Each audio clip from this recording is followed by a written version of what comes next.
ચલો ફેમિલી, વાગે છે 9:15 અને બધા ઉઠી ગયા છે. હું પણ ઉઠી ગઈ છું.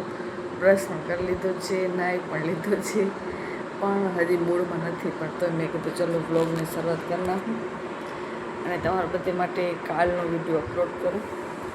કાલ મારા પાસે બહુ નાની નાની ક્લિપ હતી. મારા ખ્યાલથી મેં બિંદી નથી લગાવી. ખમણ બિંદી હરોબર લગાવી શકે આપણે ચાંદલો.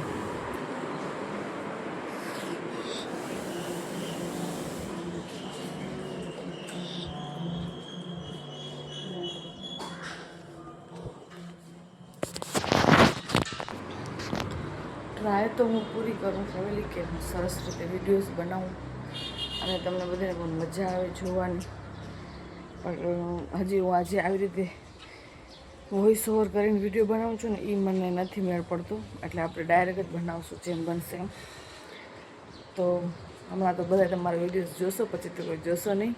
તો મેં પણ મોકાનો ફાયદો ઉપાડ્યો છે અને સારા વ્યૂ લઈશું આપણે. અને બસ હજી મેં મારો ચાય નાસ્તો એ પણ નથી કર્યો, હવે કરીશ. પણ એનાથી પહેલાં હું શું કરું કે બધું જે સવારે ઉઠી પહેલાં નાહી ધોઈ અને પછી તમારા બધાનો જે વિડીયો અપલોડ કરવાનો હોય એ કરું, વોઇસ ઓવર કરું.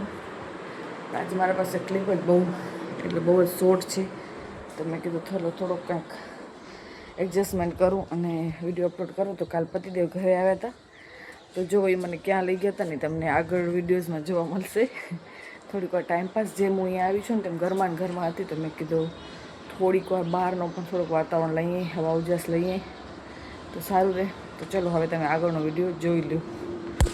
તો ફેમિલી, કાલ તો મારા દિવસની શરૂઆત જ બહુ ખતરનાક થઈ હતી. અને હવે જે કહેવાય ને કે રૂટિનમાં થોડુંક એવું છે કે મારું પેટ બહુ ટાઈપનું થઈ જાય. તો કાંઈ પણ નાસ્તો કરું ને પછી મને એમ થાય કે હવે હું કાંઈ ખાવું જ નહીં, જાણે મેં આમ જમવાનું લીધું ને એવી હાલત થઈ જાય છે મારી. તો ઉત્તપમ તો લઈ લીધો હતો, એનાથી પહેલાં આલુ પરોઠા સવારે ખાતા હતા. એટલે તમે સમજી શકો કે પેટ કેટલો ભારે. તો મેં બપોરનું જમવાનું છે ને મારું 5 વાગ્યાનું કર્યું. મેં કીધું ના, જેમ બને એમ, કેમ કે અહીંયા કાન થોડુંક કામનું ઓછું થાય તો પચતું નથી મને ખાવાનું.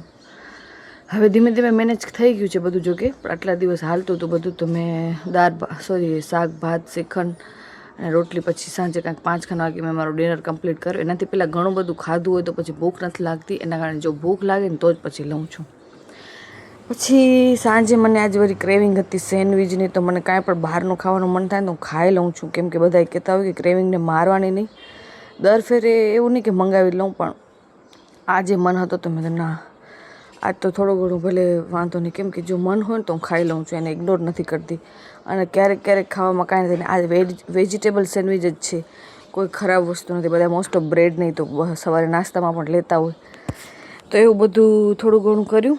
અને પછી મારો થોડોક મૂડ એવી ટાઈપનો હતો કે મને બહાર જવું હતું. તો મેં પતિદેવને કોલ કર્યો હતો. મેં તો કે થોડીક વાર ગાડી કે હોય મારા જેટની તો મને તમે બહાર લઈ આવો, તો હું પણ થોડુંક મારું માઇન્ડ ફ્રેશ થઈ જાય. કેમ કે જેમ અહીંયા આવી છું ને તેમ ઘરમાં હતી ને એટલા માટે. અને પછી અમે અહીંયા ભુજમાં જે આપણો ફેમસ હમણાં ઝુડિયો પાસે ફેમસ થયો છે ને, રાજ ગોલાવા, હું કને ગયા. અને અહીંયા હમણાં જે પતિદેવે ગોલો ઓર્ડર કરશે ને એ મેં પહેલાં પણ ખાઈ લીધું છે. પણ હું આઈસ્ક્રીમ ને ગુલ્ફી ને ખાઈ અને મારો મોઢો છે ને એકદમ ચીકણો જાણે કે આમ રોજ ખાતી હું એવું ટાઈપનું થઈ ગયું હોય. તો મેં તો તમે જે મંગાવો ને એમાંથી હું ખાઈ લઈશ. તો કેટલી વારથી અમારી ગજ હાલી કે તું કેન્ડી ખાઈ લે કે આઈસ્ક્રીમ ખાઈ લે. મેં તો મને કાંઈ જ નહીં ખપે, તમે જે મંગાવશો એનામાંથી જ હું ટ્રાય કરીશ.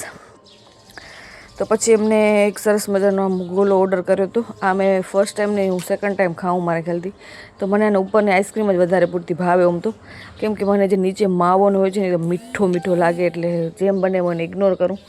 પણ પતિદેવને આ બહુ ટેસ્ટી લાગે છે તો પછી હું ખાઈ લઉં. મને પણ ભાવે જ છે, એવું નથી ભાવતો. તો બહારની હવા લેવી પણ થોડી જરૂરી. ઘરમાં આખો દી રહીને તો માઇન્ડો થઈ જાય. એટલે તમે શું કહો છો? ને આ રાજનો ગોલો જે બન્યો છે નવો, આજકાલ બહુ ફેમસ થઈ ગયું છે. તમે પણ ક્યારેક આવજો અને ટ્રાય કરજો. આઈસ્ક્રીમ ગુલ્ફી જે કાંઈ તમને ટ્રાય કરવા હોય. તમે શું કહો છો કે પ્રેગ્નન્સીમાં આપણે આ બધું આઈસ્ક્રીમ નહીં ખાવી જોઈએ? ક્યારેક ખાવી જોઈએ, પણ મારો હમણાં બહુ રોજ થઈ જાય છે. એટલે મને એમ થાય થોડુંક ઇગ્નોર કરવાની જરૂર છે. એટલે જેમ બને ને એમ ઓછું. કેમ કે રૂગી સુગર હોય છે આ બધી બહારની વસ્તુમાં. તો એવું કંઈક. અને પછી બહાર થોડીક વાર બેઠા હતા ને કાલે તો પતિદેવ બહુ ગુમસુમ. હું પણ ગુમસુમ વિચાર કરતી હતી કે શું બોલવું શું ન બોલવું. થોડીક વાર બારે હવા બવા લીધી અને કાલે સન્ડે હોવાના કારણે એટલી ટ્રાફિક જામ કે વાત મમ્મી આ ઝુડિયો પાસે છે ને એક અલગ જ ટાઈપની વાઇબ્સ થઈ ગઈ છે. પછી થોડીક વાર બહાર બેઠી હતી મમ્મીના હું તો ઘરે કહીને વળી આવી હતી. પછી રાતના 12 વાગે કાલે મેં જેમ બન્યું એમ મારા ટમીને થોડોક શાંત રાખ્યો હતો. પછી મને થોડી ખીચડી ખાવાની ઈચ્છા હતી તો મેં રાતના 12 વાગે ખીચડી ખાધી. હા, હું રોજ રાતના 1-1.5 વાગ્યા સુધી જાગવું પડી એમ કેમ કે મને નીંદર પાછલી રાતે જ આવે છે. તો એવું બધું મારું આજકાલ રૂટીન થઈ ગયું છે. તો તમે શું કહો છો કે પ્રેગ્નન્સીની જર્નીમાં તમે બધા આ ટાઈપનો કોઈ વર્તન કર્યો હતો કે નહોતો કર્યો? મારું તો આજકાલ આવું હાલે બધું.